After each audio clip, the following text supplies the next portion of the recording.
Di sini saya mau berbagi beberapa pengalaman selama saya menjadi mahasiswa PWK UT. Awalnya saya pun sama seperti teman-teman gitu, hilang arah. Maksudnya nggak ada bayangan tuh PWK itu seperti apa gitu. Sesusah itu dulu nyari informasi karena dari prodi jarang banget ngasih kegiatan seperti ini dan saya rasa semakin kesini semakin banyak improve yang banyak gitu untuk memberikan informasi lebih mengenai prodi PWK. Dimulai dari sharing session seperti ini, kemudian dari acara-acara yang selalu diselenggarakan oleh prodi. Mungkin Revi bisa sambil share screen ya Bu untuk ngasih gambaran kegiatan yang pernah Ya, Revi ikutin. Oke. silakan, silakan Mas Revi. Izin Pak Bu Revi share screen terlebih dahulu.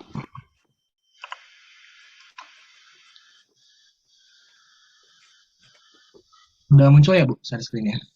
Masih loading kayaknya nih, sebentar. Dia belum terlihat sih tampilannya. Teman-teman, Bapak Ibu yang lain, apakah sudah bisa melihat? Oke, ini sudah terlihat. Mas Revi bisa full screening, coba. Oke. Oke. Jadi ini mungkin sharing session selama Revi ikut di atau jadi mahasiswa PWKUT. Yang pertama, Revi bagi ke kegiatan akademik.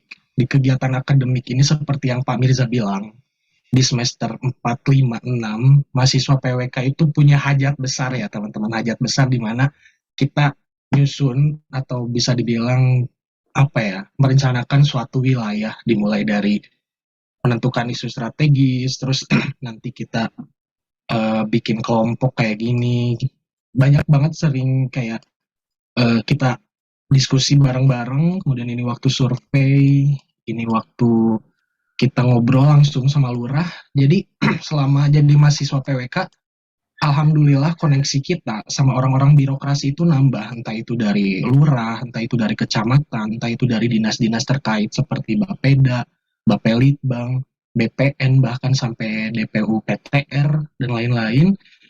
Ini waktu saya survei sekunder, survei primer, terus ini teman-teman kelompok saya, ini kegiatan Vicon, Vicon terakhir studio wilayah, kemudian ini kegiatan yang selalu saya lakukan sama teman-teman kelompok evaluasi, jadi minimal 1 minggu itu saya dan kelompok evaluasi 3 kali gitu, untuk tracking sejauh mana proses studio kita. Selanjutnya mungkin selain studio ada proyek mandiri yang mungkin nggak terlalu apa ya, nggak terlalu inti tapi teman-teman pun harus paham karena ini bisa dibilang proses yang mikro, maksudnya lebih ke perencanaan sektoral. Nanti di semester 7 teman-teman bertemu dengan ada perencanaan tapak. Di sana teman-teman juga bakal belajar banyak analisis yang tentunya itu jadi nambah nilai value ke teman-teman sendiri. Selanjutnya, selain kegiatan akademik, saya perikut fasilitator dan jadi narasumber. Ini yang pertama, saya jadi narasumber Sangrila Season 7 dari Fakultas Sains dan Teknologi. Temanya itu belajar bersama pembuatan peta dasar tematik, peta kelerengan, peta kontur, peta batas administrasi, peta jaringan jalan, dan daerah aliran sungai. Yang ikut itu nyampe 160 lebih, dan itu ada juga dari luar UT yang ikut acara Sangrila ini. Saya diundang sama Mas, ada Mas siapa ya, saya lupa, Mas Purwanto, saya diundang untuk jadi pembicara. Kemudian ini kegiatan selanjutnya waktu saya jadi fasilitator dan membantu Bapak Ibu dosen di kegiatan klinik SIG PWKUT dari batch 3 sampai batch 5 kemarin. Alhamdulillah saya masih dipercaya untuk apa ya, jadi bagian di prodi PWK ini. Kemudian selanjutnya ini kegiatan ketiga. Kemarin saya mengikuti program kreativitas mahasiswa dari Kemendikbud yang diampu dosennya itu oleh Bu Ulo dan Bu Erika. Jadi saya ikut 2 program. Ini yang pertama saya ikut program kolaborasi bareng mahasiswa PWK UPBJJ Yogyakarta. Kemudian ini Smart Warehouse, saya kolaborasi bareng mahasiswa PBJJ dari Jakarta. Jadi seperti yang Pak Mirza tadi mention sebelumnya, teman-teman manfaatkan konektivitas kita selama jadi mahasiswa PWK dari Sabang sampai Merauke itu benar-benar kita bisa kolaborasi bareng-bareng gitu. Selanjutnya, selain itu saya pernah mengikuti pelatihan di luar kegiatan kampus. Ini saya pernah mengikuti kelas SIG dasar waktu tahun 2020. Karena pada saat itu saya masih berpikir gimana ya saya pengen bisa peta, tapi di Prodi belum menyediakan, belum ada seperti sekarang kayak kelas SIG dasar dari Prodi gitu. Nah, saya nyari-nyari informasi, akhirnya saya nemu, saya belajar sendiri, dari situ saya improving sendiri, modal baca jurnal, modal nonton YouTube. Akhirnya alhamdulillah saya bisa improving peta. Kemudian ini kegiatan kemarin saya pernah ikut klinik mantep batch 1. Jadi di klinik mantep batch 1 itu nanti kita belajar banyak teknik analisis seperti yang Pak Mirza tadi bilang, teknik analisis dasar yang sangat dibutuhkan banget sebagai basic anak PWK gitu. Dimulai dari analisis ekonomi, kependudukan, sarpras, itu tuh hal yang paling basic anak PWK yang harus tahu gitu. Kemudian selanjutnya saya pernah ikut kegiatan juga di luar kampus.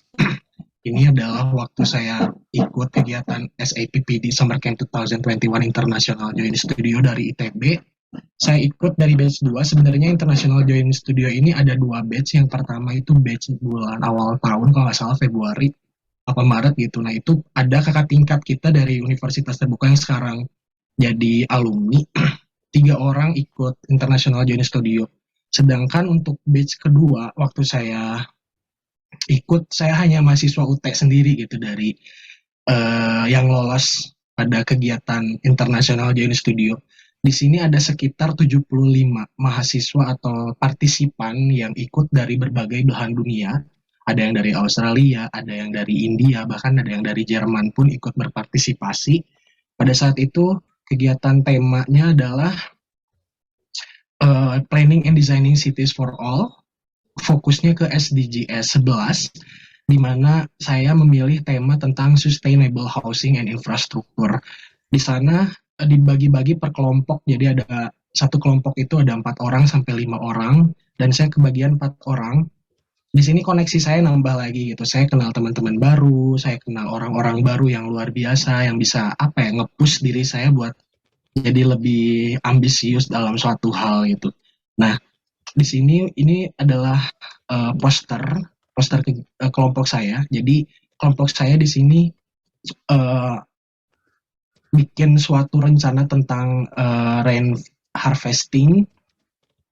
Jadi dari air hujan itu bisa biar diolah, karena konsep atau masalah yang kita kaji itu adalah tentang slum dweller safe water access gitu. Di sini ini nama kelompok kita Titong alias tiga gentong, jadi dari gentong 1 sampai gentong terakhir itu ada prosesnya buat bisa dikonsumsi si air hujan. Kemudian ini waktu proses babak akhir penilaian, dan ini adalah kegiatan yang selalu saya lakukan sama teman-teman kelompok kemarin dari anak-anak ITB, yaitu evaluasi gitu. Selanjutnya ini kegiatan di luar kampus lainnya adalah saya aktif di UKM Seni Paduan Suara PBJJUT Bandung. Ini sama Bapak Rektor, Bapak Rektor kita tercinta Pak Ojat.